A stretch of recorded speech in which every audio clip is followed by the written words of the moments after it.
USB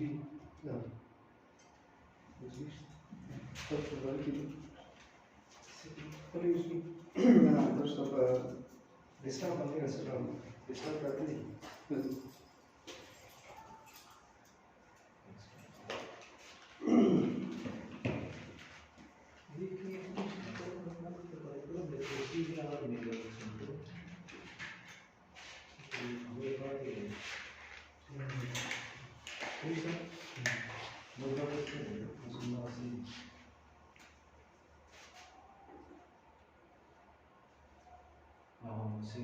Seguimos en la texture.